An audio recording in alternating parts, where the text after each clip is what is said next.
tardes a todos y gracias por su asistencia.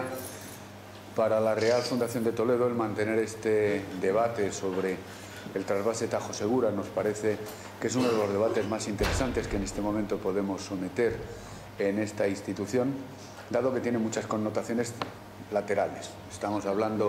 No sé si está apagado. Sí, está encendido. ¿Lo apago yo? Ahora está encendido.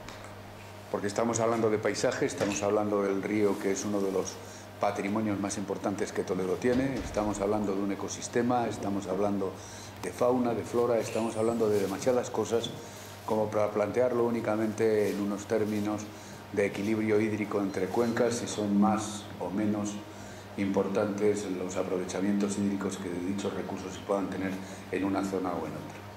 Antes de empezar esta charla, no me van a permitir, por aquello de que es un tema el del trasvase, que me viene preocupando desde mi época de facultad, dado que allí hice un estudio que en algo tiene que ver con lo que íbamos a hablar, que era el aprovechamiento económico del trasvase Tajo Segura, y luego dentro del equipo de defensa del Tajo, en aquellos años 70, también me tocó hacer lo mismo. Voy a leer simplemente dos cosas que me parecen que es lo de las interpretaciones espurias que desde cualquier punto de vista se quiere hacer de este caso. Uno es un resumen de un profesor de la Universidad de Alicante, de un trabajo de un profesor de la Universidad de Alicante, Joaquín Melgarejo, que en un resumen a un estudio que hace sobre el trasvase Tajo Segura dice lo siguiente.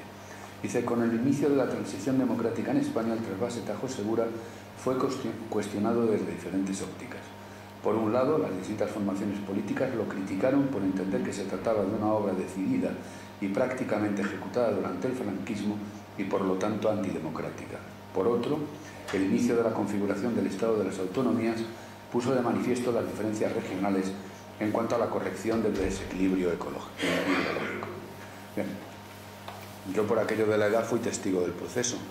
La obra tiene su origen en Indalecio Prieto, que es ministro de la República.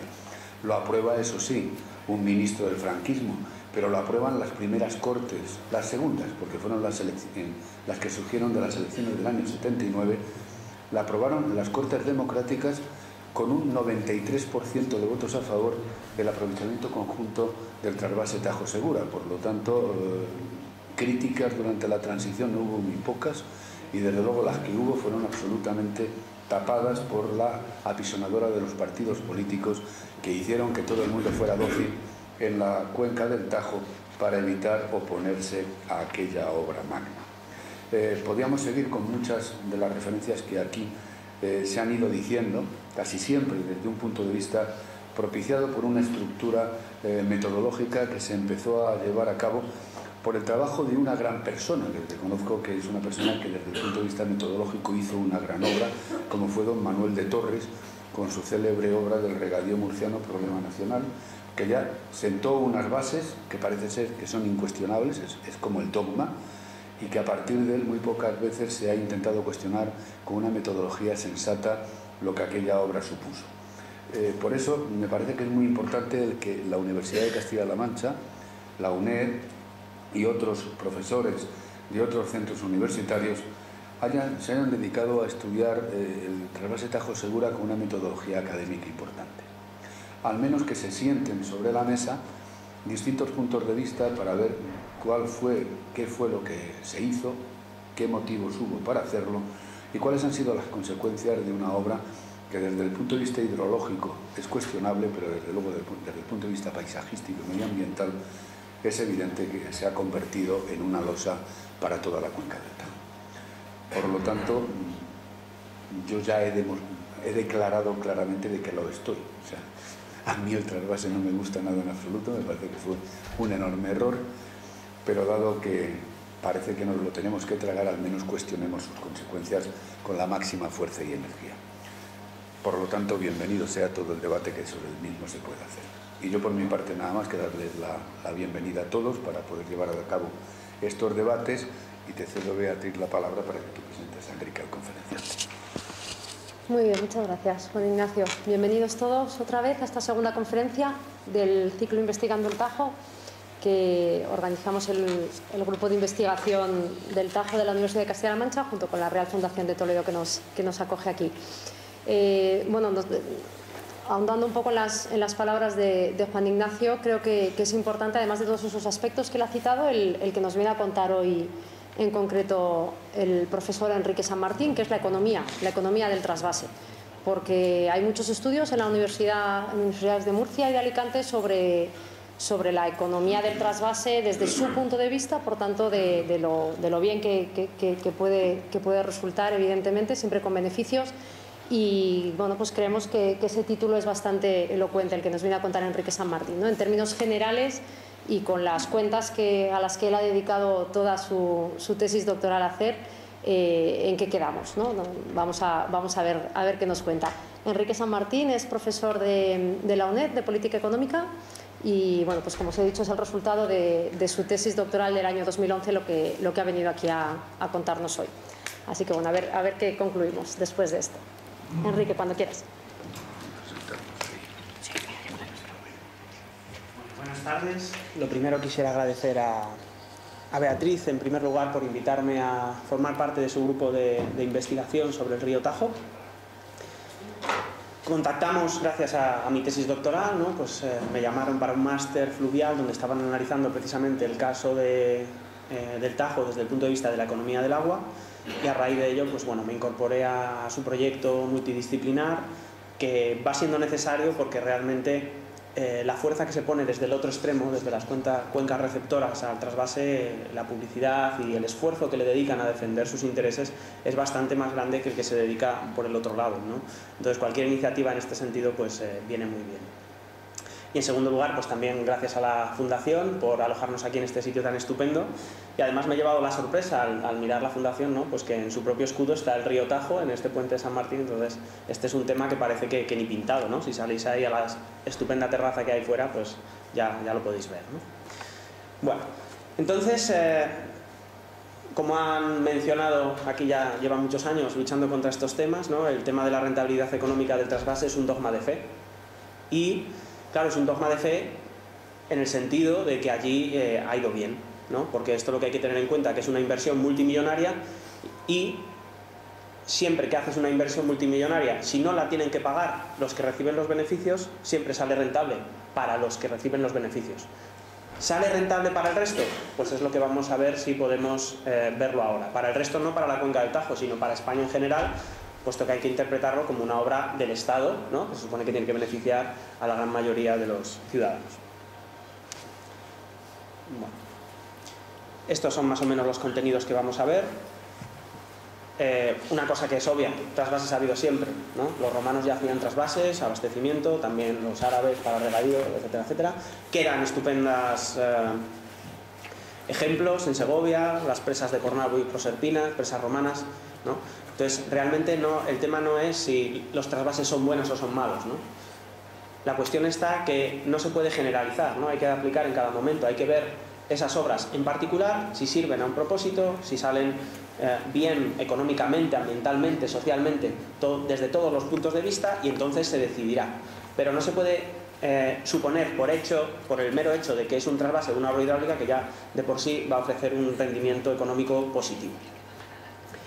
Además de esto, lo veremos más adelante, el problema normalmente es la escala, ¿no? Cuanto más grande, mayores son los impactos de todos los tipos y mayores son también los condicionantes económicos que condicionan a su vez el resultado o la rentabilidad de esa infraestructura, que es lo que en el fondo tenemos que mirar si estamos argumentando que las hacemos porque son buenas desde el punto de vista del desarrollo económico. No siempre hemos sido racionales con este tema. Este es un tema que hacer canales y grandes obras hidráulicas les entusiasma a los políticos, pero no es una cosa nueva, no es Franco, ¿no? Es ya de mucho antes. El conde de Floridablanca en el siglo XVIII estaba obsesionado con los canales y quería hacer canales para atravesar toda España, para llegar al mar, compitiendo con los ríos franceses, una cosa imposible con la orografía española. Y esto que aparece aquí, recogido por Díaz Marta, que si no me equivoco fue otro de los fundadores del equipo de defensa del Tajo, ¿no? Recogía la carta de José de Cadalso, donde hacía una sátira, ¿no?, a este afán de hacer canales sin ton ni son de un lado a otro, ¿no? Cuando yo hace poco que estuve en el Banco de España, pues me encontré este cuadro del conde de Floridablanca, y justo uno de los papeles que tiene debajo es un plano del canal de Aragón. ¿no? Es decir, en su retrato oficial que le hizo Goya, puso el plano del canal, o sea que eso es un indicador de la importancia que se le daba en esa época los políticos a este tipo de obras, ¿no? Entonces eso es una herencia y una inercia, ¿no?, que seguimos teniendo a día de hoy. Eso era el siglo XVIII. En el siglo XIX, bueno, pues no hay tantas cosas de estas, pero sí que hay un desarrollo importante, pues es cuando se aprueban las leyes de agua, de las primeras del mundo. Y curiosamente se pueden consultar por internet, esto está disponible en la página del BOE, y son cosas curiosas, son cosas históricas, y bueno, pues siempre son interesantes, ¿no? Y entonces llegamos ya a finales del XIX, la crisis de fin de siglo, la pérdida de las colonias, y para regenerar el país, pues se quieren relanzar el país, ¿no? España es un país agrario, atrasado, con una productividad bajísima, ¿no? Entonces, si la mayor parte de la actividad productiva que hay en el país es agraria, la forma de potenciar el crecimiento económico es favorecer esa actividad agraria. Y para hacerlo, pues lo que había que hacer era convertir el secano en regadío. Y por ello hay que construir infraestructuras hidráulicas, tanto para mover el agua o para almacenarla para las épocas en que llueve menos, ¿no? Y es entonces cuando comienza la planificación hidrológica. Tenemos el Plan Gasset, del General de Obras de Canales, Pantanos y Riegos, en 1902, 1909, 1916. ¿Por qué hay tantos planes? Porque no funcionan, ¿no? Si hubiesen funcionado bien, habrías hecho uno, porque una presa no es una cosa que se haga en un año, en unos meses, ¿no? Pero como no funcionan, porque España todavía no estaba preparada, ¿no?, por decir de alguna forma, pues se van reemplazando los unos a los otros, se van superponiendo sin realmente lograr ningún objetivo. Y entonces llegamos a 1933, al Plan Nacional de Obras Hidráulicas, donde Lorenzo Pardo acuña el hidromito del desequilibrio hidrológico nacional. ¿Qué es el desequilibrio hidrológico nacional? Pues que en la vertiente cantábrica llueve más que en la vertiente mediterránea. Eso, bueno, se le podría atribuir el desequilibrio en todo caso a causas y a fuerzas superiores, ¿no? Pero eso es, nosotros en economía le llamamos la dotación inicial de factores productivos. A ti te ha tocado una montaña, al otro le ha tocado un lago, y no es un desequilibrio, es lo que hay, ¿no? Es decir, es la base sobre la que tienes que organizar tu actividad económica. Ya lo veremos más adelante, pero el problema que hay es que cuando tu actividad económica no se adecúa a la base sobre la que estás, entonces empieza a haber problemas y se empieza a decir que hay insostenibilidades en el modelo, ¿no? Y eso es lo que ocurre aquí. Bueno, lo veremos más adelante. En 1940, el Plan Nacional de Obras Hidráulicas propone oficialmente el trasvase del Ebro, y en el 68 se aprueba el trasvase Tajo Segura, y las pruebas empiezan en el 79, comienza a funcionar regularmente en el 81, y en teoría es una obra de 50 años, o para amortizar en 50 años, con lo cual en el 2031 sería la fecha de amortización del trasvase, ¿no?, que quedan pues 16, 15 años, ¿no? 15, 16 años. Obviamente, desde aquí hasta esta fecha se va a producir un debate muy importante, porque si no lo saben, ya saben lo que van a decir los regantes, ¿no? Van a decir, la obra está amortizada, la he pagado yo, me la quedo yo. Y claro, si cogen la propiedad de la obra, pues entonces estaría condicionada, ¿no? Por el otro lado, ¿qué es lo que se defiende? Es una obra amortizada, cerrémosla. Ya se puede quitar, no tenemos más compromiso. Pero ¿qué ocurre? Que en ningún sitio, cuando una presa se ha amortizado, han cerrado la presa, a no ser que la presa se haya caído de vieja, ¿vale? Entonces ahí hay un problema, ¿no?, que va a haber que resolver y que va a necesitar argumentarlo de forma muy sólida. Desde cada uno va a argumentar obviamente sus intereses, ¿no? Pero es un problema, ahí hay un problema para esa fecha. Este es el Plan Nacional de Obras Hidráulicas. Es una cosa muy curiosa porque el Plan Nacional de Obras Hidráulicas son 3 volúmenes, está escaneado, está por todos lados, todo el mundo lo ha visto, y es que en el tema del agua pasa una cosa, que es que ha estado dominado por los ingenieros, y entonces los ingenieros, el interés de los ingenieros es hacer las obras. Algunos ingenieros más clarividentes que otros también se han preocupado de si la obra es rentable, si sirve para algo, pero hay otros que no, que simplemente han dicho, bueno, yo lo que quiero es hacer la obra. Luego, el resto, una vez que está hecha, bueno, pues eso harina a otro costal, ¿no? Entonces, por ejemplo, aquí se ve esto muy, muy bien, ¿no? Porque el Plan Nacional de Obras Hidráulicas, que es el proyecto de ingeniería, está por todos lados, está escaneado, se puede acceder en internet. Ahora, por ejemplo, que es de la misma época, el estudio económico del trasvase Tajo Segura, sin el cual esto no se debería haber podido aprobar, es decir, una obra que es tan fundamental como esta, porque esto se hace para algo, no se hace para el lucimiento del ingeniero, se hace porque tiene una rentabilidad, va a ayudar al desarrollo, etcétera, etcétera. Por tanto, sin un estudio económico de que esto realmente va a servir para algo, no se debería haber aprobado.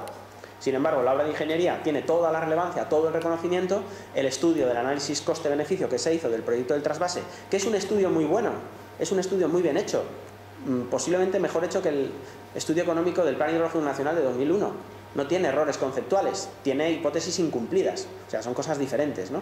Entonces, ese estudio económico, ese análisis coste-beneficio, que es de 1967, ni se menciona, o sea, es totalmente desconocido, porque en el fondo no era importante, porque ya se sabía que daba beneficios, ¿vale? Pero eso luego hay que comprobarlo.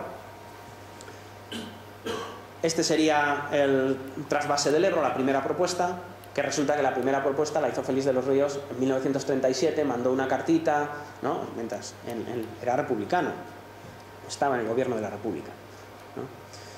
Y ya llegamos al anteproyecto general de aprovechamiento conjunto de los recursos hidráulicos del centro y sureste de España. ¿Qué ocurre? Hasta este anteproyecto realmente no había problema. España era un país agrario, era un país atrasado y tenía toda la lógica del mundo, al menos desde un punto de vista desarrollista, económico, crematístico, tenía toda la lógica del mundo promover desarrollo agrario. Pero claro, esto está ya en 1967, España ya no es la de 1930, ¿no? España ya se ha desarrollado, estamos en plena apertura, estamos con el boom del turismo y sin embargo seguimos promoviendo las políticas que se habían diseñado las políticas para satisfacer o para cumplir unos objetivos que se habían diseñado en 1898 o en 1900. Entonces ya ahí empieza a haber un problema. Aquí lo que tenemos es el porcentaje, la distribución entre sectores del PIB, del Producto Interior Bruto, desde 1850 hasta el año 2000, ¿no? Cuando se aprueba el trasvase, más o menos, 1967, la raya negra esta que tenéis aquí, pues ya se ve que la agricultura representa aproximadamente el 15% del PIB, del Producto Interior Bruto. Tenemos o teníamos ya entonces esa necesidad de dedicar más inversión, una infraestructura como esta, hacia ese sector económico, cuando los servicios ya representaban el 50% de la industria, el 35%, pues entonces ya, por lo menos, habría que habérselo planteado si era coherente desde el punto de vista del desarrollo económico del país, invertir en más regadío, invertir en más agricultura, cuando nos estábamos desarrollando justo hacia el lado opuesto, hacia menos agricultura, más industria, más servicios. En términos de empleo, como la agricultura española era muy poca productiva, pues justo es en esos años, a mitad de los 60, cuando el sector primario deja de ser la primera fuente de empleo, superada por el sector terciario, el sector servicios. Es decir, desde el punto de vista empleo, podía haber tenido un pase. Pero ¿cuál es el problema? Es que es un empleo de muy baja productividad, es decir, generaba muy poco. Entonces, una vez más, ¿queremos seguir potenciando este tipo de sector económico para desarrollarnos? Si queríamos ser, ya en los 60, queríamos entrar en la Unión Europea, queríamos ser europeos, queríamos ser como Francia, queríamos ser como Inglaterra, como Alemania, pues ellos no tenían toda esta población en el sector agrario y en esta altura del siglo ya no estaban promoviendo infraestructuras agrarias como se estaba haciendo en España. Es que durante el siglo XX las sociedades no son estáticas y durante el siglo XX se han producido unos cambios socioeconómicos en España muy importantes. En primer lugar, esa pérdida de importancia del sector agrario, que ya hemos visto. En segundo lugar, la democratización, que lo que sí que es verdad es que la democratización lo que te lleva es que tú no puedes decidir de forma unilateral, sino que tienes que llegar a cierto concierto, ¿no? Y uno bastante más tardío, ¿no? En las últimas décadas del siglo XX, también la conciencia ecológica, que era una cosa que no existía antes. Que Lorenzo Pardo estaba encantado de talar bosques, hacer canales. Es que nadie pensaba en los temas ecológicos. Entonces, pero ahora ya sí, y entonces hay que incluirlo en los análisis. Pero a pesar de estos cambios, que son muy, muy importantes, los trasvases se han mantenido en la agenda de... Aquí pone de los principales partidos nacionales, como ha mencionado antes Ignacio, ¿no? Pero realmente no es solo de los partidos nacionales, es prácticamente de todo el mundo, ¿no? Todo el mundo está de acuerdo que en hacer presas y trasvases es buenísimo para la economía. A pesar de la existencia de impactos ambientales negativos y a pesar de la existencia de conflictos territoriales. ¿Cuál es la justificación? Normalmente son dos, ¿no? Solidaridad territorial o interterritorial, que es lo que le suelen llamar. Cuando te piden agua, entonces se habla de solidaridad. Cuando alguien te pide dinero, ahí no se habla de solidaridad. Eso es otra cosa, eso es un préstamo, ¿no? Es diferente. Y la rentabilidad económica, que es de lo que venimos a hablar hoy, ¿no? Muy gráfico, ¿no? Esto. En España todo el mundo ha defendido los trasvases. Los trasvases se han hecho en 3 sistemas políticos distintos. Se han hecho o se han intentado hacer, se han proyectado, es decir, se han fomentado, se han apoyado. En la República, que es la primera propuesta del trasvase y también la primera propuesta del trasvase del Ebro. Durante el franquismo se potencia el trasvase del Ebro y al final se aprueba el del Tajo. Y luego ya durante la democracia, bueno, pues obviamente se aprueba la construcción del trasvase Tajo Segura. Y bueno, muchos más trasvases, unos más importantes que otros, el mini trasvase de Tarragona y la construcción y el comienzo del trasvase del Tajo, las dos son bajo el gobierno de Adolfo Suárez, que está de moda estos días, tristemente, ¿no? La interconexión general fue un proyecto descabellado del Partido Socialista.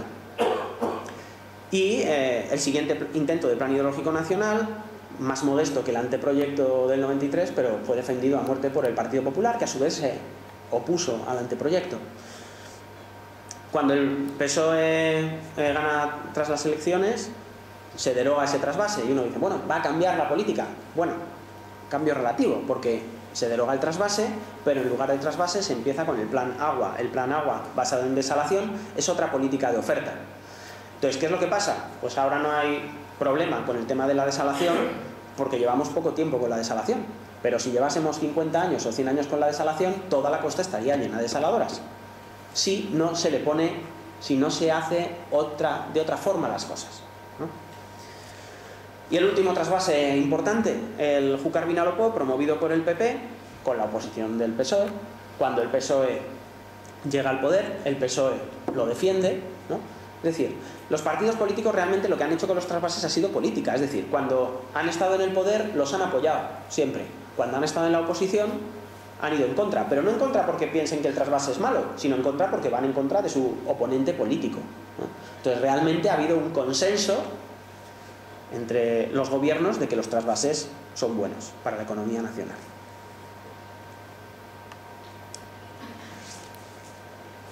Esta rentabilidad económica siempre se ha considerado, además de ser buena, además de tener una rentabilidad económica positiva, que era muy elevada. De hecho, era tan elevada que no era ni siquiera necesario cuantificarla.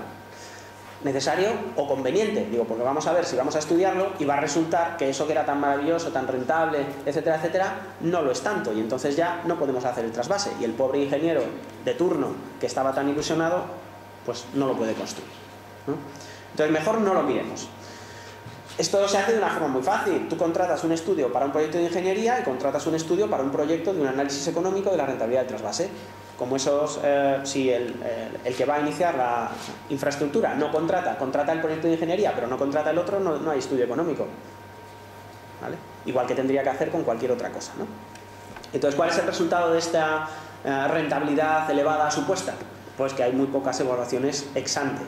Es decir, se han hecho proyectos, y esto no es solo de trasvases, porque trasvases hay menos, se han hecho proyectos de infraestructuras hidráulicas sin evaluación económica. Y los que menos evaluación económica se han hecho es de los trasvases, porque entre que hay menos y que son unas obras también bastante caras, porque mientras que un embalse puede ser autónomo, relativamente autónomo, ¿no? Es decir, yo hago un embalse, atiende a lo que tenga que atender y ya está. Cuando tú haces un trasvase, el trasvase no es autónomo, el trasvase necesita un embalse regulador de toma y luego un embalse regulador a la salida. Entonces realmente el trasvase no es solo el canal, ¿no? Es el trasvase más unos embalses en la cuenca cedente más unos embalses en la cuenca receptora, lo que significa que es mucho más caro que hacer un embalse, ¿no? Y aquí cuanto más caro, más rentable, mejor no mirar si es rentable, ¿no? Porque a ver si se nos va a caer el chiringuito, ¿no? Y además una cosa, si no hemos evaluado la rentabilidad ex ante, no la evaluemos ex post, porque que ahora, una vez que está hecha la obra, alguien me diga que ha sido una metedura de pata, eso no le gusta a nadie, ¿no? Que lo que ha hecho te digan que está mal hecho o que no se ha hecho bien, ¿no? Entonces, si no hay evaluaciones ex ante, hay algunas, no hay ninguna ex post. Y de hecho, cuando yo empecé en estos temas, justo empecé a hacer el doctorado cuando se estaba aprobando el Plan Hidrológico Nacional en el año 2000. Entonces te pones a estudiar y pues lo normal es que preguntes, bueno, ¿y qué rentabilidad? Como el Plan Hidrológico de 2001, lo que tenía era otro trasvase, un trasvase muy grande también, de otros 1000 hectómetros cúbicos, equiparable, más o menos, más largo, pero de volumen más o menos similar al proyecto inicial del trasvase Tajo Segura. Entonces, claro, te pones a estudiar y dices, bueno, pues, ¿qué es lo que habrá que mirar para analizar si hacemos o no el trasvase del Ebro? Digo, bueno, pues vamos a ver la rentabilidad del trasvase que se ha realizado en España más parecido al del Ebro, que es el Tajo Segura. Y como uno dice, bueno, como lleva ya 30 años funcionando, en el año 2000 llevaba 20 años funcionando, pues dices, bueno, pues alguien habrá mirado ya. Y empiezas a buscar y resulta que nadie en absoluto se había molestado en analizar la rentabilidad de este trasvase. Y entonces, bueno, pues yo vi claro un tema de tesis doctoral ahí, ¿no? Porque era una obra tan grande, tan publicitada, tan maravillosa, ¿no? Que nos ponía a la cabeza del mundo en infraestructuras hidráulicas. Pues habrá que evaluarlo, habrá que mirarlo, habrá que mirar si funciona bien, ¿no? Y entonces realmente surge esta doble necesidad que pongo ahí, por un lado, porque habría que haber evaluado, antes de diseñar el trasvase del Ebro del Plan Hidrológico Nacional, habría que haber mirado cuál era la rentabilidad, habría que haber mirado muchas más cosas, ¿no? También desde el punto de vista ambiental, desde el punto de vista social, todas esas cosas también. Yo, como soy economista, a mí me tocaba mirar la cuestión económica. Y había que mirarlo, pues, para poder evaluar si el trasvase del Ebro era rentable en términos económicos, comparándola con el trasvase Tajo Segura, y había que mirar también porque resulta que en el año 2000 se aprobó la Directiva Marco de Agua. Y la innovación principal de la Directiva Marco de Agua, además de lo del buen estado ecológico de las aguas y todo eso, pero la cosa realmente importante o innovadora de verdad era el análisis económico, que obligaba a un análisis económico, obligaba a la recuperación de costes, obligaba a que no hubiese subvenciones, etcétera, etcétera, obligaba a que cada uno pagase la parte que le tocaba, ¿no? A una buena recuperación de costes por parte de los usuarios, obligaba a un montón de cosas que eran justo las que no se hacían, ¿vale? Entonces vamos ya al análisis coste-beneficio, ¿no? Desde 1987 se dice que no hay que crecer, o cuando hay que crecer económicamente no solo hay que crecer, sino hay que llevar a cabo un desarrollo sostenible. ¿Eso qué implica? Que hay que crecer, pero no de cualquier manera. Hay que crecer, pero hay que también cuidar el medio ambiente, es decir, con sostenibilidad, y también teniendo en cuenta variables sociales, como por ejemplo la equidad. Es decir, no se puede crecer de cualquier manera. Y ni siquiera igual es necesario crecer, lo que cuenta es un desarrollo más cualitativo que cuantitativo. En eso consiste el desarrollo sostenible. Es decir, utilizar los recursos de forma que no solo nosotros podamos satisfacer nuestras necesidades, sino que no perjudicamos a las generaciones futuras en su propia satisfacción, ¿no? Por ejemplo, esto está clarísimo que si se contamina, por ejemplo, un acuífero, o sea, descontaminar un acuífero, ¿no? Es prácticamente imposible, eso es una complicación tremenda. Por tanto, si nosotros contaminamos un acuífero, ese acuífero queda inutilizado no ya para nosotros, sino también para las generaciones futuras. Entonces, esas cosas hay que tenerlas en cuenta. Y en estas tres dimensiones, también, según la nueva cultura del agua, el agua es un activo ecosocial. ¿Qué significa que el agua sea un activo ecosocial? Que cumple las tres funciones del desarrollo sostenible, es decir, es un activo, y que sea un activo significa que puede tener funciones económicas y que puede contribuir al crecimiento económico. La palabra eco, de ecología, ¿no? Es decir, es un activo ecológico, es un componente fundamental de la naturaleza y la naturaleza lo necesita para vivir. Y si agotamos el agua o contaminamos el agua, no solo sufrimos las personas, sino también los ecosistemas. Y por último, es un activo social, puesto que ha ayudado el agua, la relación entre el agua y el ser humano, ha configurado lo que somos hoy. Y en algunos sitios se nota más. Siempre se nota, en unos sitios se nota por exceso, ¿no? Y en otros sitios se nota por defecto, ¿vale? Yo me acuerdo de Galicia, donde la lluvia es arte, ¿no? Y también me acuerdo, si habéis visto la película Dune, ¿no? De Frank Herbert, donde se dice que la mayor forma de expresar sentimiento es llorar, porque es un planeta desértico donde no hay agua. Por tanto, desperdiciar agua, ¿no?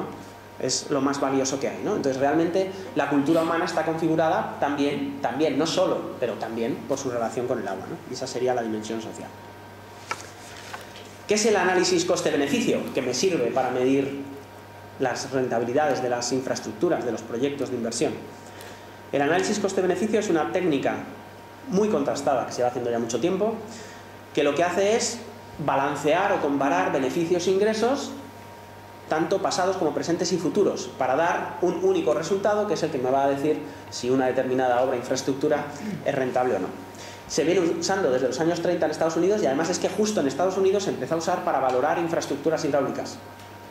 Con lo cual está hecho para esto, ¿no? Está hecho para esto y sin embargo aquí en España no se usa, o se usa poco o se usa mal. Como ocurrió, y luego veremos, en el Plan Hidrológico Nacional de 2001. Pero mientras que antes lo único que se tenían en cuenta cuando solo había valores económicos, pues no se tenían en cuenta los impactos sociales o ambientales. Ahora habría que tenerlos. Entonces tendrías el análisis coste-beneficio social, por ejemplo. Y también se suele utilizar para comparar opciones. O sea, cuando se va a hacer un proyecto normalmente no se analiza ese proyecto, se analizan distintas alternativas para lograr un determinado objetivo. Es decir, si lo que se trata es de abastecer a una zona, no se piensa solo en el trasvase, se piensa en el trasvase, en el reciclado, se piensa en desalación. Es decir, tú analizas todas las opciones, ves los impactos sociales, ambientales y ves también cuál es la más cara, cuál es la más barata, etc. Comparándolas todas utilizando la misma metodología, que es la forma de asegurarte que son comparables, es decir, este análisis coste-beneficio. Y una cosa muy importante, fundamental, el análisis económico versus el análisis financiero. Hay dos tipos de análisis coste-beneficio, análisis económico y análisis financiero. ¿Qué es el análisis financiero? Se habla de análisis o análisis coste-beneficio financiero cuando lo que estamos hablando es la rentabilidad para un determinado usuario. Y esa rentabilidad para ese usuario depende de si él tiene que pagar todos los costes del proyecto o no. Es decir, si uno se financia 100% su proyecto, no es lo mismo que si solo tiene que pagar el 50%. Eso es un análisis financiero. Sin embargo, desde el punto de vista de la economía nacional, para saber si un proyecto aporta al PIB o no, me da igual que lo pague un regante, un municipio o el Estado, porque en el fondo todo sale de España. Entonces, cuando yo hago un análisis económico, lo que yo intento ver es si esa inversión, independientemente de quién la pague, tiene sentido, es rentable para el país. Luego ya veremos cómo se paga o no se paga, si se paga o no se paga. ¿Qué ocurre muchas veces? Que hay cosas que en el análisis económico pueden no salir, pero en el financiero sí, porque, por ejemplo, que es lo que pasa aquí muchas veces con las subvenciones europeas. Si hay subvenciones europeas, ¿qué pasa? Pues que si hay subvenciones europeas, los regantes o los usuarios de abastecimiento no pagan la totalidad del proyecto y por tanto a ellos les sale mejor, más rentable. ¿Significa eso que la economía nacional debe hacerlo? Depende, porque si el proyecto sale negativo, entonces significa que ese proyecto no debería haberse abordado, porque todo el dinero que metas ahí tendrías que buscar otro proyecto que sea más rentable. Es decir, lo que se trata es de hacer proyectos, inversiones, etcétera, que mejoren el país. Y si el que tú haces da un rendimiento negativo, no tiene sentido hacerlo. Lo pague quien lo pague. Pero claro, desde el punto de vista nacional, porque es posible que a alguien sí le compense. Porque hay que tener en cuenta si es la misma persona la que recibe los beneficios que la que hace los pagos de los costes. Eso es lo que hay que tener en cuenta. Y ese es el fallo que hay en casi todos los análisis del trasvase que se hacen en Levante. Claro, una vez que uno dice, bueno, pues resulta que no hay estudios de viabilidad, análisis coste-beneficio de los trasvases en España. Digo, bueno, pues ¿qué hacemos? Pues vamos a ver fuera, ¿no? ¿Qué ocurre? Tampoco hay muchos. Pero lo que sí que hay es un informe bastante interesante de la Comisión Mundial de Presas, que lo que nos dice es una cosa que nos suena ya, ¿no? Los beneficios de las infraestructuras hidráulicas se consideraban obvios y los costes de construcción y operación necesarios y competitivos, porque se consideraban que eran bajos en relación con sus beneficios.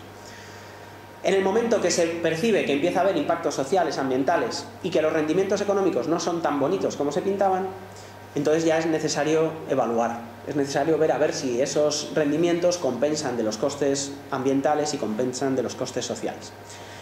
Entonces, ¿cuál es el objetivo de la World Commission on Dams? Y he metido una L, porque aunque el título es así, por no hacerlo largo, realmente la comisión es la Comisión de Grandes Presas.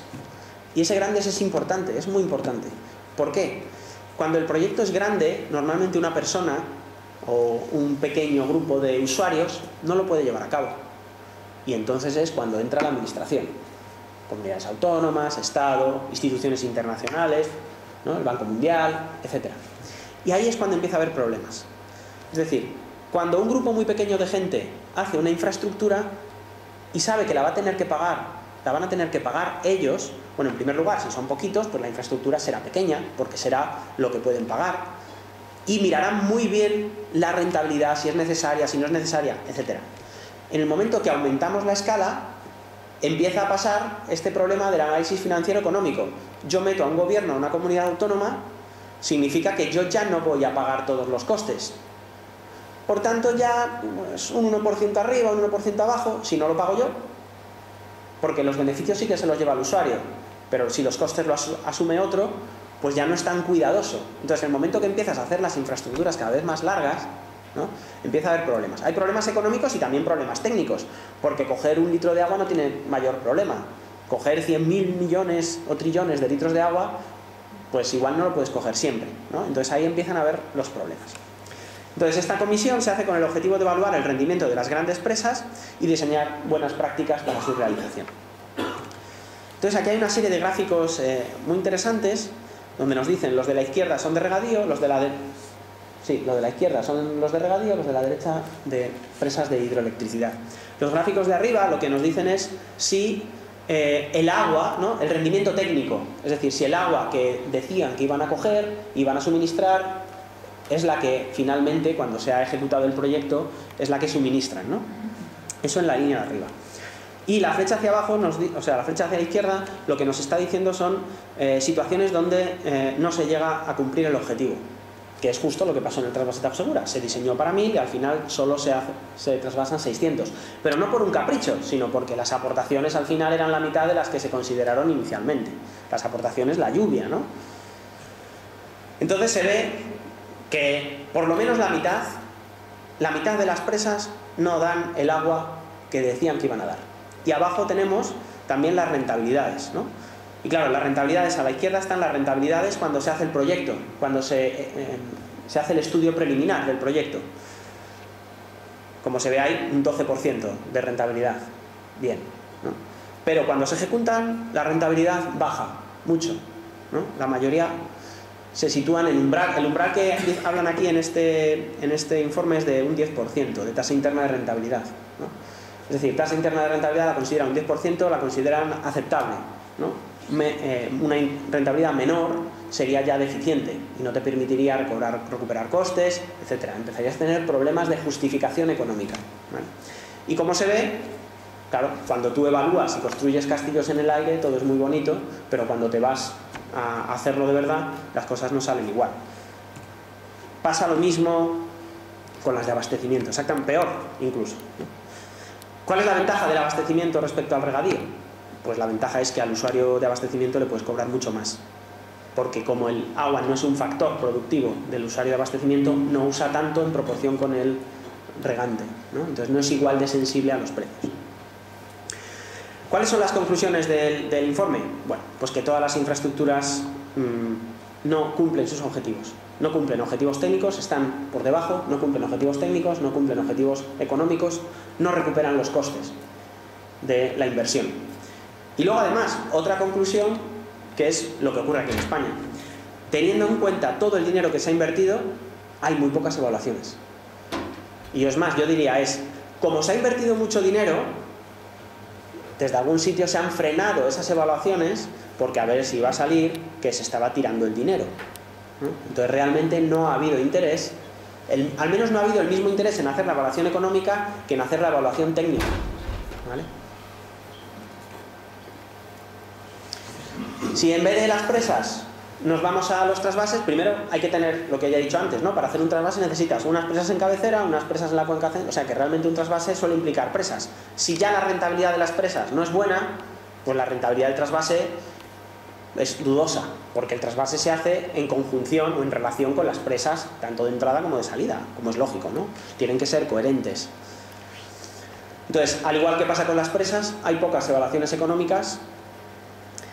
Hay evaluaciones, las que hay, o las que he encontrado yo, son negativas, ¿no? Tanto en trasvases hipotéticos como en trasvases reales, proyectos reales, como en proyectos realizados. El caso más sangrante es el Central Arizona Project, que es un desastre desde el punto de vista en el que se mire. O sea, le toca todo, todo mal, ¿vale? Y además, todo mal, ya había profesores de la Universidad de Arizona que desde los años 60 ya estaban diciendo que ese trasvase no era rentable, que no tenía sentido, etcétera, etcétera. Pues a pesar de eso, se acabó haciendo y luego confirmó una por una todas las pegas que le habían puesto aquellos profesores americanos. Y además hay otra serie de problemas, que también son económicos, pero que no están relacionados con la rentabilidad, ¿no? Sí están relacionados con la rentabilidad, pero me refiero que son un poco distintos, ¿no? Siempre que hay un proyecto hidráulico, hay subsidios de todos tipos. Subsidios agrarios, subsidios cruzados, que normalmente suelen ser de abastecimiento a sector agrícola. Y también subsidios generales, subsidios directos, por ejemplo, al agua, ¿no? Se puede rebajar el precio del agua. Por ejemplo, un subsidio directo sería el que en el trasvase Tajo Segura solo se repercute a los usuarios el 60% del coste de la infraestructura y el otro 40% no se les repercute, aduciendo que realmente solo se permite trasvasar 600 sobre los 1000 iniciales, ¿vale? Eso es un subsidio directo al agua. También tendríamos subsidios indirectos, porque el Ministerio de Agricultura, por ejemplo, subvencionó la transformación a regadío. Ahí hay un subsidio indirecto, ¿no? Y luego hay subsidios cruzados porque el usuario de abastecimiento paga más por la misma agua que el usuario de regadío. Además, no se recuperan los costes y también una cosa curiosa, ¿no? Que le llaman en inglés willingness to play en vez de willingness to pay, ¿no? Cuando se habla de willingness to pay es disposición a pagar, es lo que estamos dispuestos a pagar, es un término económico, no tiene nada que ver con los trasvases ni con el agua ni nada, eso se usa en economía, es un concepto fundamental de economía. Pero a lo que se refiere es que una vez que los usuarios de un trasvase han conseguido que se haga la infraestructura, entonces empiezan a poner pegas a pagar lo que se ha acordado que se iba a pagar. Pero claro, entonces el que ha ejecutado la infraestructura y ha adelantado el dinero, el gobierno de turno, se ve pillado. Porque dice, vamos a ver, yo tengo una infraestructura que me ha costado tanto dinero, un dineral, un montón de millones, y la tengo parada porque no me aceptan los precios. Eso desde el punto de vista político tiene un coste brutal, porque es un desperdicio de dinero. Entonces al final, ¿qué suelen hacer? Pues claro, les haces una rebaja. Les rebajas porque dices tú, hombre, por lo menos vamos a usarla un poquito, aunque sea a otro precio, porque también al usarla un poquito recuperas un poquito. Si no usas nada, bueno, eso de recuperas un poquito habría que verlo, porque habría que ver cómo son las condiciones que piden para usarla, ¿no? Pero eso es que una vez el usuario del agua, generalmente, antes de que se construya la infraestructura, el que tiene la sartén por el mango es el que tiene la financiación, que suele ser el Estado, la comunidad autónoma, etc. Una vez que está construida la infraestructura, los que tienen la sartén por el mango son los usuarios, porque si no la quieren utilizar, entonces el que tiene un problema es el que la financia. Y eso ha pasado aquí en el Júcar Vinalopó, y ha pasado con las desaladoras, porque lo primero que habría que hacer, y esto han llegado a conclusión en Estados Unidos, es, ¿quieres que haga una obra? Firma un contrato. ¿Cuánta agua vas a usar? ¿Cuánto vas a pagar? Porque si no firmas ese contrato, pues entonces luego te puedes echar para atrás. Y cuando se han invertido los dinerales que cuesta esto, eso no debería ser aceptable. Y además de todo el problema ambiental, de todo el problema económico, están los impactos ambientales, sociales, etc. Por tanto, hay que evaluar esto. En las tres dimensiones, la dimensión económica, la dimensión social y la dimensión ambiental. Impactos sociales. Esta foto, ¿no?, es la que habéis visto todos, creo que también estaba en la anterior presentación, la de Soledad Gallego. ¿Qué coste tiene que los habitantes de Toledo se puedan bañar o no? Es un coste, porque la gente lo añora, ¿no? Entonces realmente eso es un impacto ambiental. Y ahora no te puedes bañar, si los peces se mueren, pues lo normal es que no te afecte, no sea bueno para la piel por lo menos, ¿vale? Entonces hay impactos sociales. Cuando se habla de impactos sociales, entonces los que quieren el agua del trasvase lo que te dicen es que te hablan de la solidaridad interterritorial. ¿Eso qué significa? Bueno, pues, lo que se refiere es, como vosotros tenéis más agua que nosotros, cuestión que habría que verla, ¿no?, pues darnos agua. Eso es la solidaridad interterritorial. Entonces lo que claro es que decir, vamos a ver, yo soy solidario, pero ¿con quién soy solidario? ¿Con los que están mejor que yo o con los que están peor que yo? ¿No? Bueno, normalmente la solidaridad siempre se entiende, yo soy solidario con aquellos que están peor que yo. Y la forma estándar de ver si estamos mejor o peor que otro suele ser siempre la renta. ¿Vale? Entonces, esto se hizo por solidaridad, ¿no? Bueno, pues vamos a ver si realmente se estaba siendo solidario o no. Entonces, ¿qué podemos hacer? Ir a las cifras de renta de las provincias del trasvase. Aquí hay dos datos, en 1955 y 1969. Es decir, antes de la aprobación del trasvase. Es decir, si yo quiero hacer el trasvase o quiero aprobar el trasvase en los años 60, tengo que mirar la renta que había antes de ese momento de hacer el trasvase, ¿no? Entonces, si lo vemos, pues las provincias de la cuenca cedente, Madrid la dejamos aparte. Las provincias de la cuenca cedente tienen una renta pues bastante inferior a las provincias de la cuenca receptora. Por tanto, hablar de solidaridad, en todo caso, sería solidaridad inversa. Es decir, el que tiene poco le está dando su agua al que tiene mucho. Y darle su agua, es que la cuestión está, porque esto parece ser que hay gente que no lo ve así, ¿no? Pero aquí en España nadie se muere de sed. Entonces, porque agua de beber se le da a cualquiera. Pero el agua que piden los que no tienen agua, agua para beber tienen. Quieren el agua para otra cosa. Quieren el agua para actividad económica, para generar renta. Por tanto, si quieres el agua para generar renta, vamos a ver si te mereces ese agua en función de la renta, no en función del agua. ¿Vale? Entonces, en todo caso, solidaridad inversa. ¿Qué ocurre? Pues el profesor Arrojo, me parece que en uno de los documentos que tienen por ahí de ADENA, ¿no? Ya decía que en el fondo la renta es una variable que no es del todo fiable porque en todos los sitios hay economía sumergida. Y cuanto más desarrollo económico hay, también hay más economía sumergida, ¿no? Entonces a veces un indicador como la renta puede no medir bien. Pero lo que no engaña nunca son las dinámicas poblacionales. Es decir, las zonas que van bien, la población crece, atraen gente. Las zonas que van mal, la población decrece. Aquí tenéis las densidades de población de las provincias de las zonas receptoras y de las zonas cedentes. Como se ve, Guadalajara, Toledo y Cáceres tienen una densidad muy inferior a la de Alicante, Almería y Murcia. Y no solo eso, sino que entre 1900 y 1950, o bueno, mejor, entre 1950, porque 1950 podría ser tomado como fecha clave para evaluar si hacemos el trasvase o no, ¿no? Pues desde 1950 la densidad de población ha caído en Guadalajara, ha caído en Toledo y ha caído en Cáceres. Mientras que en las provincias de las zonas receptoras, Alicante, Almería y Murcia, ha crecido. Además ha crecido bastante. Por tanto, claro, desde el trasvase, no es solo por el trasvase, pero obviamente el trasvase ha contribuido a esta dinámica poblacional positiva. Claro que si el dinero que se invirtió en esta zona, igual se hubiese invertido en esta propia cuenca, pues posiblemente igual la dinámica poblacional de estas regiones no hubiese sido descendente, ¿no? Y aquí por último tenemos también las tasas medias anuales de crecimiento de la población por décadas. Lo que está sombreado en gris, la década de los 50 y la década de los 70. Otra vez la referencia, ¿no?, para el trasvase. Pues lo que se ve aquí es que mientras que las de la cuenca receptora, la cuenca cedente, la cuenca del Tajo, estaban experimentando descensos de población en tasas, ¿no?, antes de hacer el trasvase, las provincias de la costa ya estaban creciendo. Por tanto, el trasvase no contribuye, cuando se habla de solidaridad, se suele hablar también de equidad. Yo tengo más, le doy algo al que tiene menos para que ese también tenga más y nos igualemos, ¿no? Uno baja y otro sube. Pero aquí es al revés, porque el que ya está arriba, encima le hacemos el trasvase. Entonces, ¿qué ocurre? La diferencia se va incrementando, ¿no? No contribuye, es decir, no contribuye a la solidaridad, no contribuye a la equidad, sino todo lo contrario. Entonces, desde este punto de vista, podríamos decir que desde el punto de vista social el trasvase ha tenido un impacto negativo, puesto que no ha contribuido a incrementar las desigualdades entre provincias españolas, por lo menos. Dimensión ambiental. Bueno, pues aquí tenéis una foto del Tajo prácticamente seco, ¿no? En 1900. Obviamente eso tiene un impacto.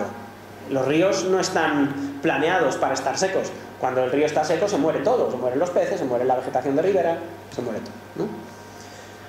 Y aquí tenemos, esto es un pantallazo de la página del Sindicato Central de Regantes del Acueducto Tajo Segura, donde vienen los caudales, ¿no?, de de la cuenca del Tajo y del trasvase, ¿no? Y ahí podéis ver Tajo en Almoguera, 11 metros por segundo, Tajo en Aranjuez, 8 metros por segundo, trasvase, 26 metros por segundo. Es decir, en algunas esto no es para todo el año, ¿vale? Pero hay épocas del año donde el canal del trasvase lleva mucha más agua que el río. Eso es un impacto ambiental, clarísimo, eso genera impactos ambientales. Claro, ¿qué nos dicen? Bueno, sí, genera impactos ambientales en la cuenca cedente, pero genera impactos ambientales positivos en la cuenca receptora. Bueno, eso habría que verlo. Unos profesores de la Universidad de Murcia acuñaron la espiral de insostenibilidad, que lo que te acaba diciendo es que cuantos más proyectos hidráulicos hagas, mayores son las expectativas, se genera economía informal, se ponen más hectáreas de regadío de las debidas y al final lo que se acaba generando es que en vez de solucionar el problema que tenían de recursos hídricos, generan un problema más grande porque las expectativas son mucho mayores al agua que finalmente llega. Entonces, no hay una mejora ambiental en la cuenca receptora, también hay un empeoramiento. Esto es una cosa muy inconveniente y estos profesores de Murcia no lo han pasado nada bien. Han tenido muchas presiones y muchos problemas, porque claro, eso era una de las principales argumentaciones a favor del trasvase, es que solucionaba los problemas ambientales de la cuenca del Segura. Pues eso, hay gente que opina que no. Luego también podemos ir a los datos, ¿no? Ya veremos esto del déficit hídrico. ¿Qué es el déficit hídrico? Pues que tú quieres consumir mucha más agua de la que puedes, ¿vale? Entonces, se dice que el trasvase venía a paliar el déficit hídrico. Justo en los documentos preparativos para realizar el trasvase Tajo Segura se hizo el balance hidráulico nacional, o el primer balance hidráulico nacional en 1967. En este balance se dice que la cuenca del Segura tenía un déficit hídrico en el 67 de 665 hectómetros cúbicos y no había trasvase, ¿vale? Y se decía que para el año 2000 iba a tener 820. Cuando se hizo el plan hidrológico de la cuenca del Segura, se dijo en este plan que el déficit era de 460, pero esto ya incluía un trasvase de 540, con lo cual el déficit que tenían sin aportación de recursos externos, el déficit bruto, que podríamos decir, era de 1000, ¿vale? Entonces, resulta que del 67 al 99, trasvase mediante, el déficit hídrico no ha disminuido, sino todo lo contrario, ha aumentado. Y además, curiosamente, ha aumentado más o menos en la cuantía que se ha trasvasado. Que es curioso, ¿no? Porque lo que se ha trasvasado más o menos, o al menos en lo que pone el plan hidrológico de la cuenca del Segura, son como unos 320 hectómetros de media durante todo el periodo, ¿no? 665 más 320 son 985, ¿no? Que son más o menos los 1000. Es decir, yo trasvaso 300, pero se han podido generar expectativas por otros 300, con lo cual el déficit no solo lo he eliminado, sino que lo he empeorado. Entonces, la justificación ambiental no se sostiene, ¿vale? En el último plan de cuenca han rebajado algo, ¿no? Porque pues, cada tecnología mejora y se puede hacer más cosas cada vez con menos agua, o con la misma agua se pueden hacer más cosas, ¿no? Entonces, en este último se va a rebajar el déficit hídrico a 800. Pero claro, manteniendo el trasvase.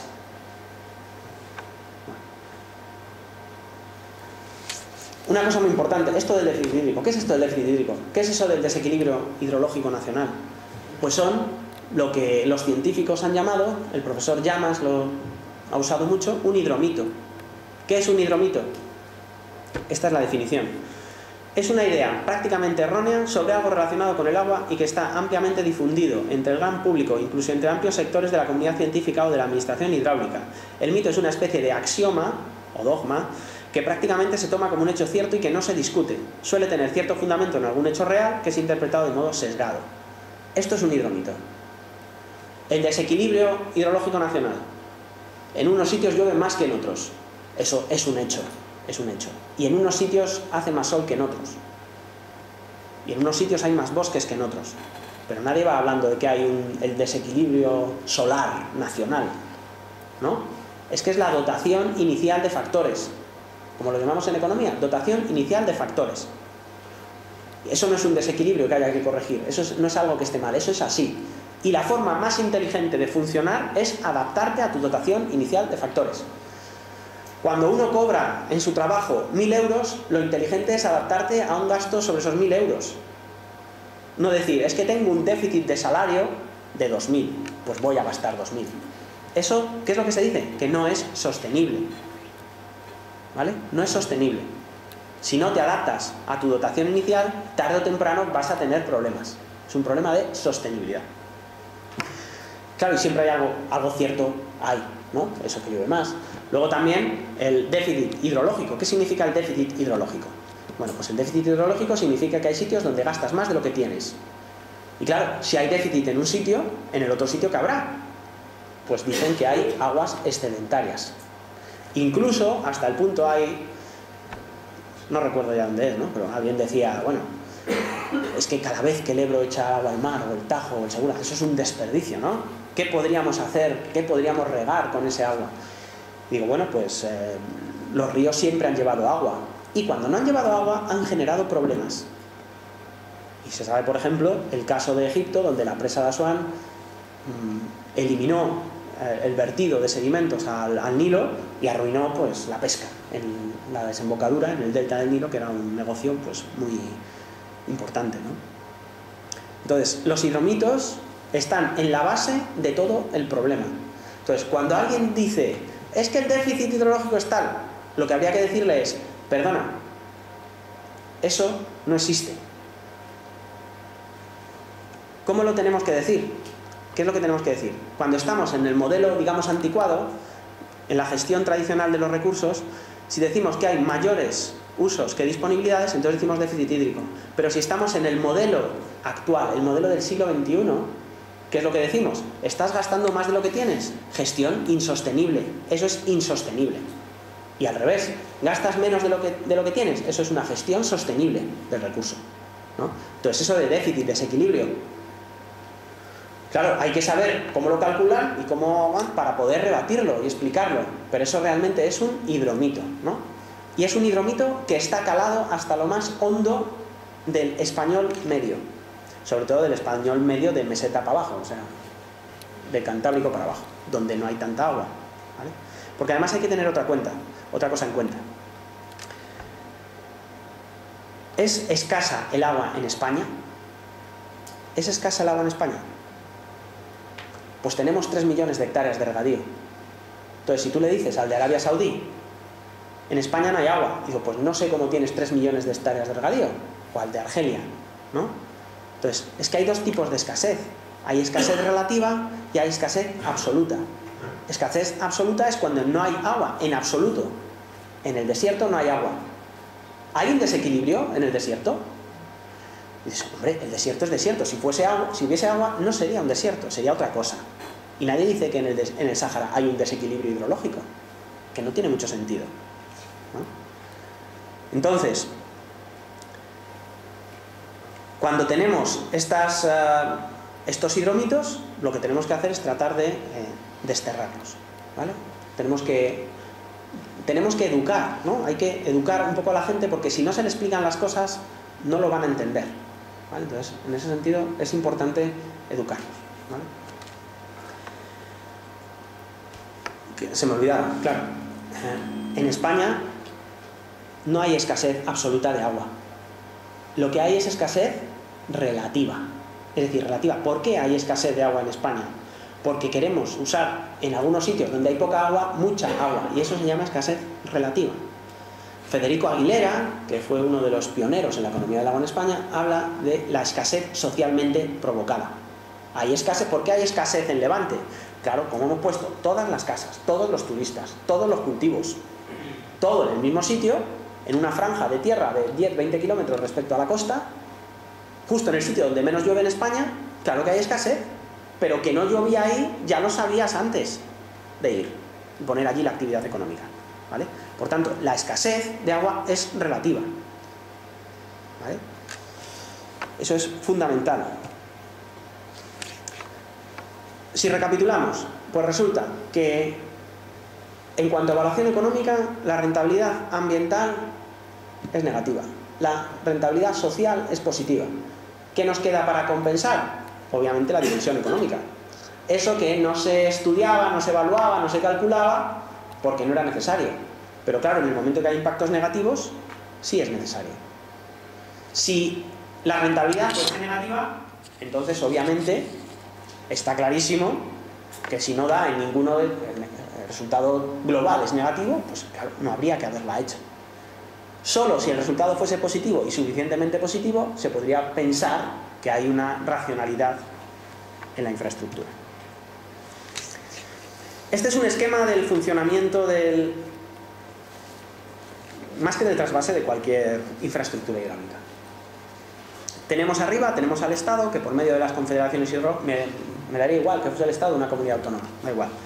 Financia una serie de obras, como por ejemplo el trasvase Tajo Segura. Y les cobra, como esa obra va a tener un uso privativo por algunos usuarios, va a repercutirles ese dinero que ha invertido en esa obra, va a querer recuperar los costes por medio de unas tarifas. En el caso del trasvase, tarifa de amortización, de gastos fijos de explotación y de gastos variables de explotación.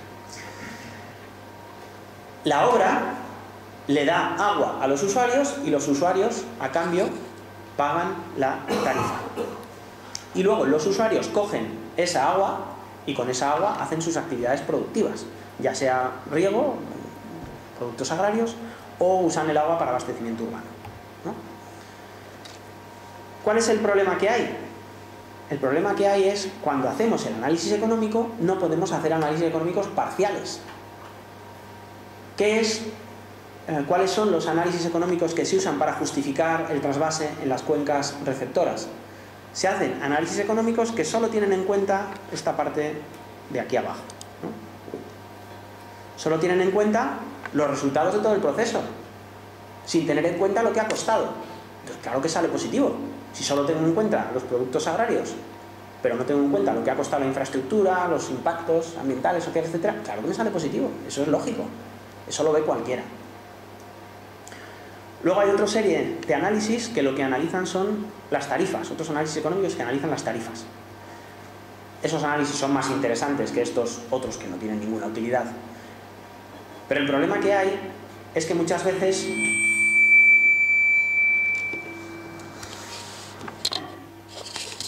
estos análisis económicos de las tarifas usan economía positiva.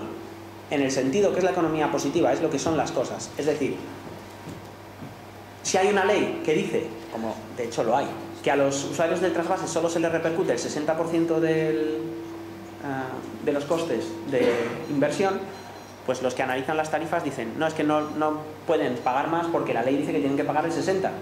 Eso es economía positiva, es lo que dice la ley, es bueno. Y por tanto, ese análisis también está sesgado, porque lo que nosotros los economistas, igual que cualquier otro científico, tiene que intentar hacer es ver cómo tendrían que ser las cosas. No conformarte con ver cómo son, sino también tienes una responsabilidad de decir esto está bien hecho, esto está mal hecho, ¿no? Entonces, en ese sentido, en el análisis que hemos hecho nosotros, las partidas que hemos metido o las cosas que hemos contabilizado no es lo que dice la ley, sino como nosotros creemos que tienen que ser las cosas, ¿vale? Entonces hay ejemplos de análisis económicos de estos tres tipos, ¿no? El primero de ellos serían los análisis económicos que solo miran la rentabilidad que da en la cuenca receptora. Aquí tenemos el informe del regadío murciano, problema nacional. Tenemos también el trasvase Segura, solución al desequilibrio hidrológico, o influencia económica del trasvase Tajo Segura en la agricultura del sureste español. En este tipo de informes solo miran la rentabilidad que da en las regiones de la cuenca cedente, porque siempre salen positivos. Claro, si no tienes en cuenta cuánto ha costado la obra, ¿qué es lo que ocurre en estos, ¿no? Entonces prácticamente siempre salen positivos. Fijaos, mencionaba antes, Ignacio, que este libro, el de Manuel de Torres, ha creado escuela, hasta tal punto que hay una edición facsímil. O sea, eso es una edición facsímil de ese libro, yo me la compré para ver qué decía y la tengo, ¿no? Y realmente es un análisis que desde el punto de vista económico, lo único que dice es, los cultivos, el cultivo es mucho más productivo en el sureste español. También le podría saber mucho viaje para estas alforjas, ¿no? Me refiero, es que eso también es obvio, igual que que en la vertiente cantábrica llueve más que en la mediterránea. Eso es obvio, eso lo sabemos todos. Igual que cuando hay sol y hay agua, crece más que cuando no hay sol, los productos agrícolas, ¿no? Entonces, eso está clarísimo. Tenemos aquí dos ejemplos, uno de ellos me lo mandó Beatriz, este último ejemplo, que es impacto económico del trasvase Tajo Segura realizado por PricewaterhouseCoopers, ¿no? Consultores, que hace exactamente lo mismo. Es decir, mira cuál es el impacto del trasvase sin tener en cuenta los costes del trasvase y claro, le sale que aporta mucho al producto de las cuencas receptoras, ¿no? Y tiene una serie de datos, muchos datos, muy bonito, etcétera, etcétera. Y además otra cosa, en este análisis tiene en cuenta tantos aportación al PIB y al empleo y impactos directos, indirectos e inducidos, ¿no? ¿Cuál es el problema con estos impactos? Cualquier cosa que hagas tienes impactos directos, indirectos e inducidos. Todos tienen impactos indirectos e inducidos. Y dependiendo de cuál sea la inversión que hagas, esos impactos son distintos, ¿no? Pero cualquier inversión va a tener esos impactos. Entonces, hay gente que opina que esos impactos indirectos inducidos hay que meterlos en el análisis y hay otros que opinan que no. Porque realmente son efectos de segunda ronda que los van a tener todos y la diferencia que puede haber entre uno y otro pues son relativamente pequeños. Entonces habría que decir, ¿es la agricultura la que tiene unos impactos indirectos inducidos mayores o no? Porque posiblemente no. Y además surge otro problema, que es que si tú coges todas las actividades del Producto Interior Bruto y en todas calculas impactos directos, indirectos e inducidos, resulta que el PIB se triplica. Porque el Producto Interior Bruto está desglosado por actividades, pero solo impacto directo. Claro, porque digo, vamos a ver, en esta charla, por el hecho de beber agua, aquí han tenido que buscar a un proveedor, ¿no? Y esta charla ha podido generar un impacto indirecto, o sea, el impacto directo sería si os han cobrado entrada. Eso sería un impacto directo. El coste de la luz sería otro impacto directo de lo que estamos haciendo aquí. Pero estaríamos generando un impacto indirecto o inducido en el que ha vendido esa botella de agua.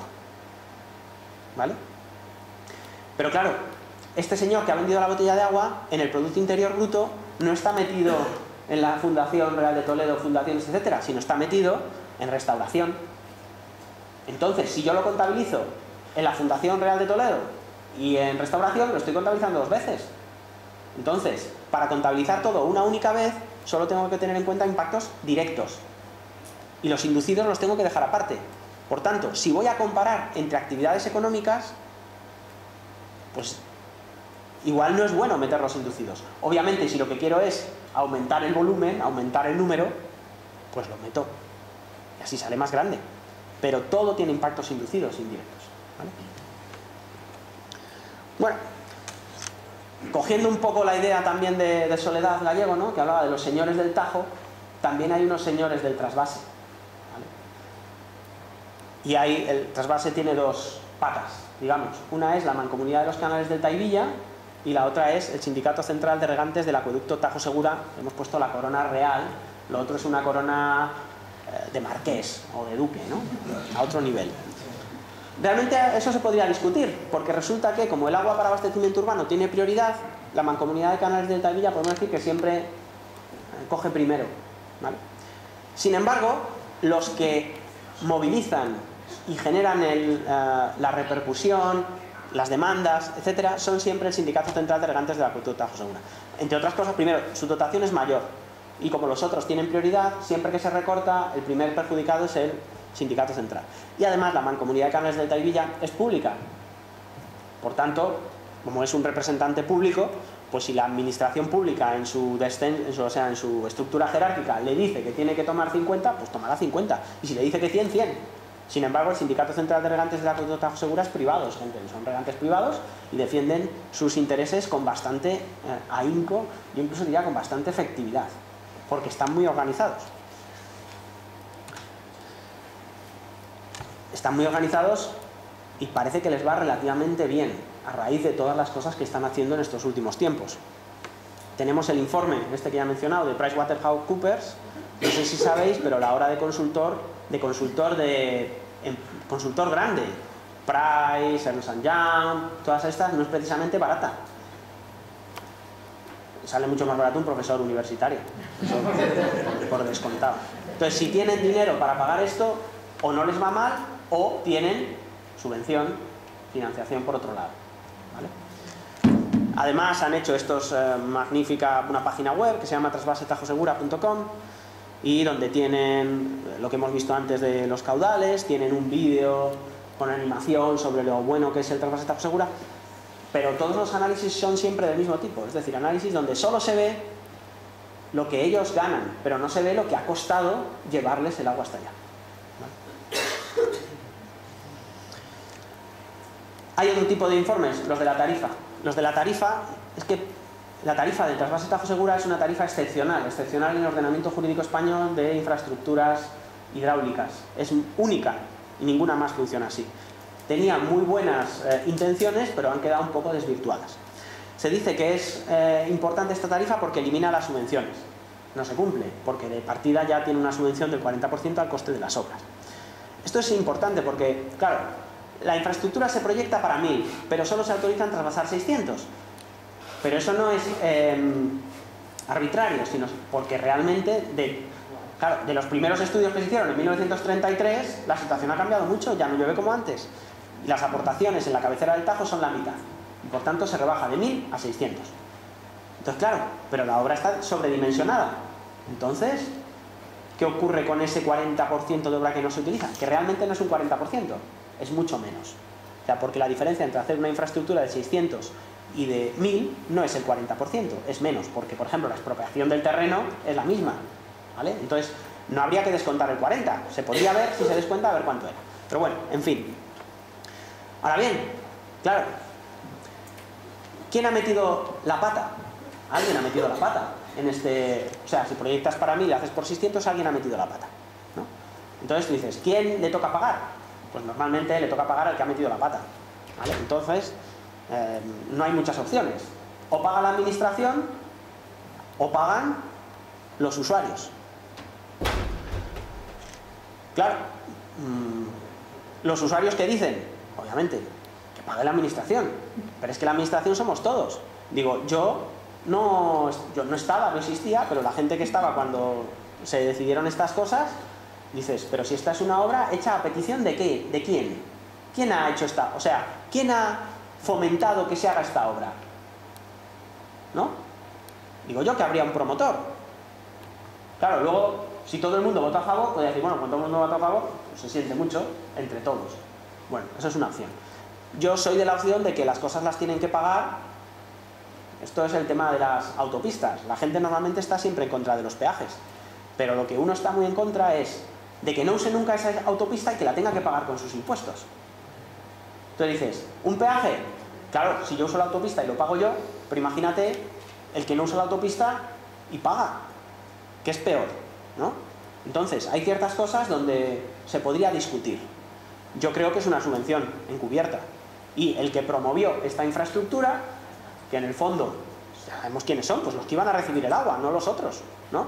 Pues yo creo que se deberían hacer cargo. Por otra parte, se ha afectado la tarifa al pago de compensaciones en la cuenca cedente. ¿Son realmente compensaciones lo que se pagan? Bueno, eso es bastante discutible, ¿no? En primer lugar, porque no es un sobrecargo que se hace sobre lo que pagas, sino es de lo que ya has pagado, tú lo puedes pagar a un sitio o lo puedes pagar a otro, ¿no? Pero realmente no es un coste adicional. Y de hecho, cuando se ha intentado poner un coste adicional, recuerdo un intento de la ministra Narbona de cobrar por el agua 1 céntimo a los regantes, 1 céntimo por metro cúbico, creo que era. 1 céntimo por metro cúbico no es nada, ¿no? Hubo una rebelión del Ministerio de Agricultura, no solo de los regantes, sino del Ministerio de Agricultura entero, que se levantó de la mesa y se fueron indignados, ¿no? Eso sí que era adicional. Eso sí que es una compensación, ¿no? Aquí no está esto muy claro. Además, esta tarifa se iba a revisar periódicamente. Los plazos se incumplen de forma sistemática de la revisión de tarifas. Y no solo esto, sino es que el Tribunal de Cuentas en Intervención General del Estado ha detectado unas irregularidades tremendas en todas las confederaciones hidrográficas. Y especialmente en la del Segura. Y especialmente en los años 78-81, que fueron justo los años cuando empezó a funcionar el trasvase. Entonces, de lo que decía la tarifa, que era una buena tarifa, vaya usted a saber cómo ha quedado aquello, ¿no? Porque no se ha sido riguroso. Una vez más, se es muy riguroso en las cuestiones de ingeniería para que la obra salga bien, pero en las cuestiones económicas eso ya es secundario, eso no es importante. Y además este régimen de explotación, que paga mucho más que cualquier otro en España, pero la cuestión no está que como este paga mucho hay que rebajarle a este. No, no, es al revés. Como este paga más que los demás, posiblemente los demás tendrían que subir. Pero claro, como los usuarios pagan mucho, pues este régimen se ha eliminado y no se ha vuelto a utilizar. Ni siquiera en otros trasvases que han venido después. Este es el típico gráfico que siempre utilizan en el sindicato de ergantes del Tajo Segura para decir la cantidad de dinero que han pagado. Pero claro, la cantidad de dinero que se transfiere de la Confederación Hidrográfica del Segura a comunidades autónomas o otras confederaciones. Pero claro, si no se transfiriese a estos sitios, ¿dónde se transferiría? ¿Qué se lo va a quedar? ¿La Confederación Hidrográfica del Segura? Si el agua no es suya. Pues la tendría que trasvasar al Estado, ¿no? O sea, en el fondo, que lo tenga el Estado o que lo tenga una confederación hidrográfica. Porque si va a una confederación hidrográfica, ¿qué va a hacer el Estado? ¿Darle más dinero a esa confederación para que pueda hacer más cosas? No, le dará el mismo dinero y dirá, ah, que ya has cogido no sé cuánto del trasvase. Digo, vale, pues te doy, esto ya no lo necesitas, te doy menos. Entonces, no sé, yo no tengo muy claro que sea una compensación. Y luego ya tenemos los estudios que sí que son globales, costes, beneficios, rentabilidad total. Como este, por ejemplo, que es el estudio económico del trasvase Tajo Segura. Me tuve que ir a la biblioteca del CEDEX, que es el único sitio donde lo he encontrado. Este no está digitalizado, porque en el fondo no es importante, ¿vale? Lo importante es lo otro, lo importante es la ingeniería. Bueno. Y aquí se hace un análisis, pues bastante bueno para la época. ¿Que cuál es el problema? Que las hipótesis, cuando la obra, esto se hace en el 67, la obra acaba en el 79-81, pues no se cumplen las hipótesis. Decían que iban a trasvasar 900, que la energía nuclear iba a abaratar la energía. Se cambiaron el proyecto respecto al inicial, al final hay muchos cambios, de elevaciones, de saltos. Es lógico que no cuadre, pero lo que hay que hacer es tender a hacer proyectos que cada vez se parezcan más al resultado real. Porque si no, no tenemos forma de controlar.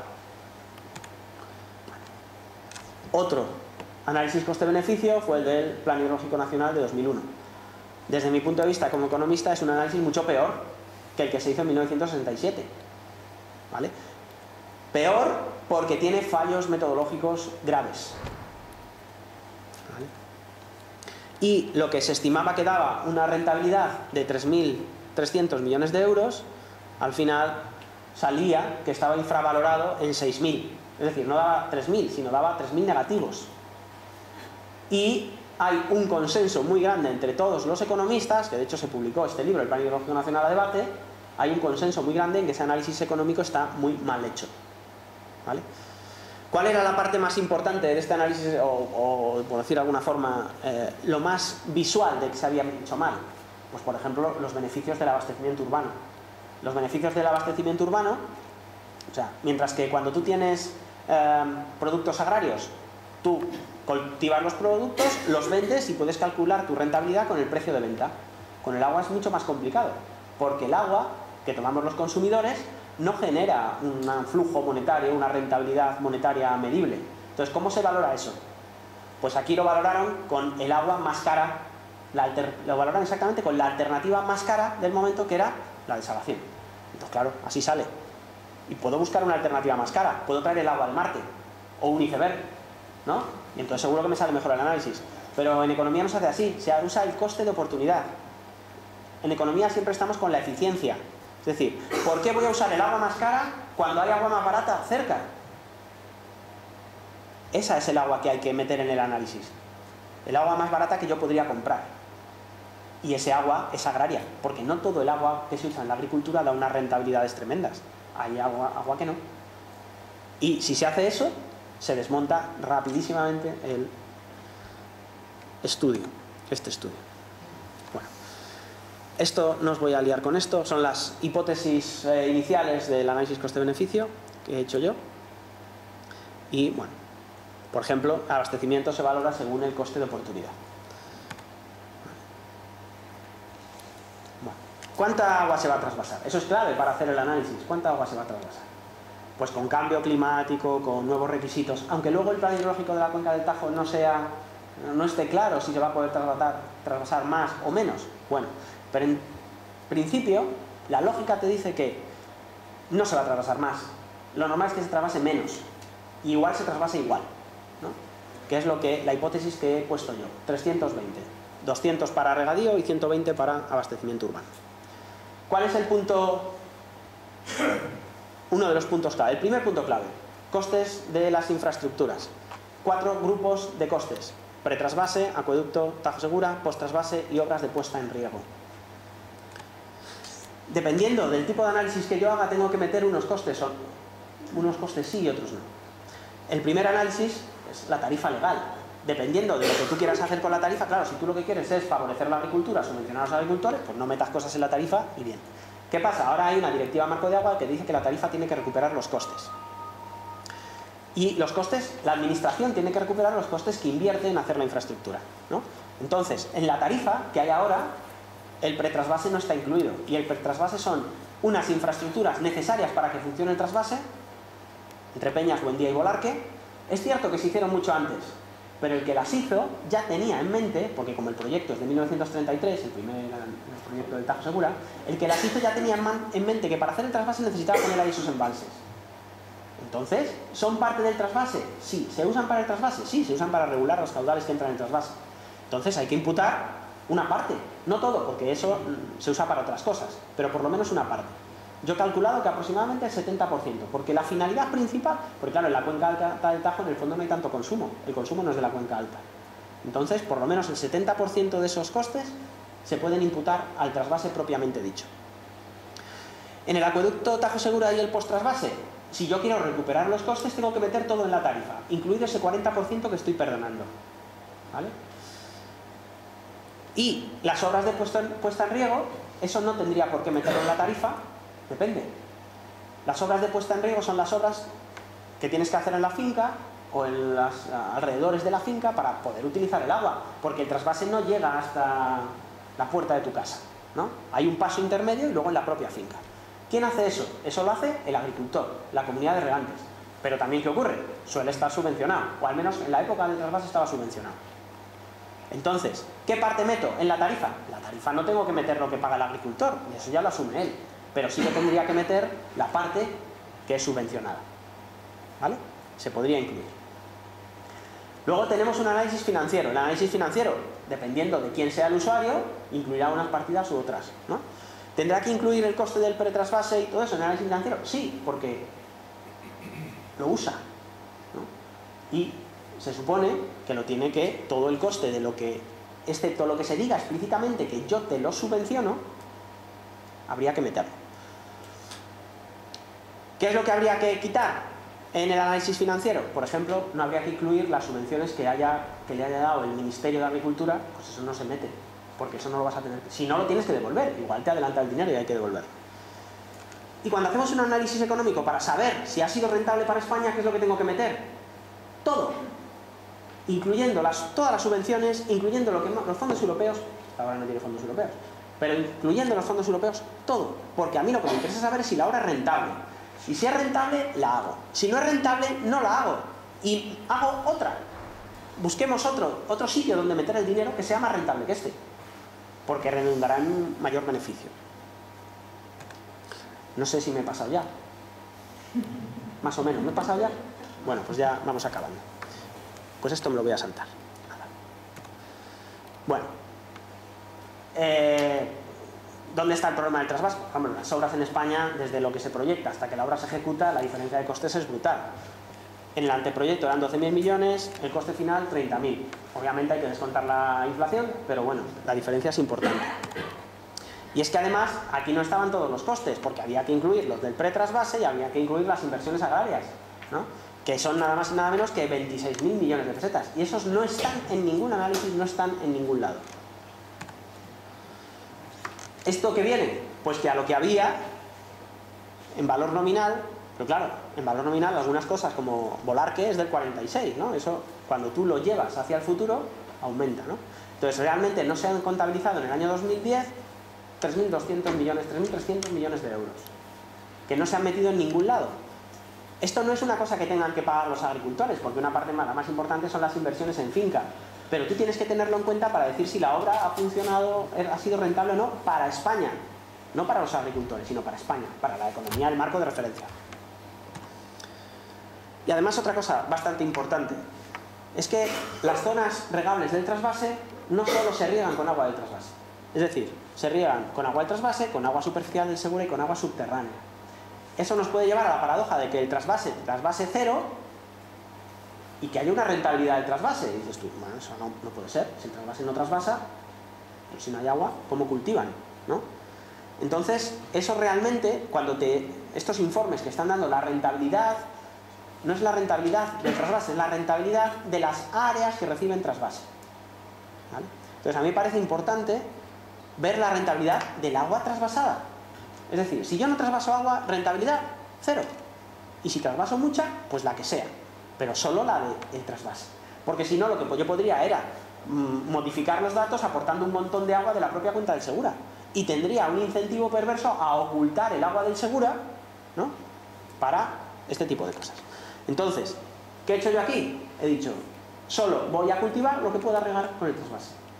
Y esa es la rentabilidad del trasvase. Lo otro es la rentabilidad de las zonas, de las áreas regables definidas, como se quiera. Y esto, para mí, esto me parece, posiblemente será el gráfico o la tabla más importante de España. Esto te dice todo. Y esto lo ha sacado el Ministerio, no es sospechoso, ¿no? El Ministerio tiene una serie de tablas en uno de los informes que se hizo para implantar la Directiva Marco de Agua, donde dice las rentabilidades por cuenta hidrográfica de los cultivos, o del agua, más que del agua, de los cultivos, ¿no? Entonces, ¿qué me dicen? Que se usan 54 hectómetros cúbicos con una rentabilidad menor de 0,02 euros por metro. Y hay también 19 hectómetros que se usan con una rentabilidad mayor a 3 euros. Es decir, conviven cosas con muy poca rentabilidad y cosas con mucha rentabilidad. Entonces, ¿cuál es el agua más barata que hay en la cuenca? La menos rentable. ¿Qué habría que haber hecho en vez de trasvasar? Coges 326 hectómetros cúbicos, que curiosamente es lo que están, más o menos en media, se ha trasvasado, podías haberlo encontrado en la propia cuenca del Segura. ¿Y con qué coste? 0,093. Estos son datos de 2005. ¿Cuál era el coste del agua del trasvase en 2005? 0,126. Claro, ¿por qué? Porque la traigo de 300 kilómetros. Es más cara, es más fácil cogerla de la huerta de al lado. Y al agricultor de la huerta de al lado, si está sacando 0,093 y yo le pago 10 o 12, es que se va a quedar contento. Igual el político no, pero el agricultor, ¿por qué no? Habrá que hacerlo, habrá que pensar si se hace, ¿no? Bueno. En fin, esta obra tan estupenda, tan maravillosa, con esta rentabilidad obvia, ¿no? Cuando yo hago los cálculos y metes todo lo que tienes que meter, sacas lo que tienes que sacar, pues resulta que hasta 2010 llevaba 3.000 millones de pérdidas, que se reducen obviamente a 2030, porque claro, si la obra es de 50 años, no puedes recuperar toda la inversión a mitad. Aunque en el estudio económico se decía que se iba a tardar 20 años en recuperar, ¿vale? Entonces, el resultado 2030, después de 50 años de funcionamiento, menos 1.900 millones de euros. Es decir, no ha aportado nada a la riqueza nacional, sino que ha disminuido la riqueza nacional. ¿Pero qué es lo que ocurre? El reparto de costes y beneficios no es proporcional, no es equilibrado. ¿Quién se ha llevado los beneficios? Los usuarios de la cuenca cedente. ¿Quién ha asumido los costes? La administración central o el contribuyente. ¿Vale? Entonces, claro, a ellos sí les sale rentable. A todos, no. ¿Vale? Bueno, eso es técnico. Sobre todo el abastecimiento urbano nunca puede tener una rentabilidad positiva si me lo traigo de tan lejos. Porque como tengo que usar el coste de oportunidad y al lado siempre hay agua, o sea, por ejemplo, el abastecimiento de Madrid. Claro, ¿de dónde coge el agua Madrid? Bueno, pues de la zona de alrededor. Si yo me traigo el agua de Madrid desde Valencia, claro, pues no sale rentable. Claro. Lo que decía, el económico sale negativo, seguro.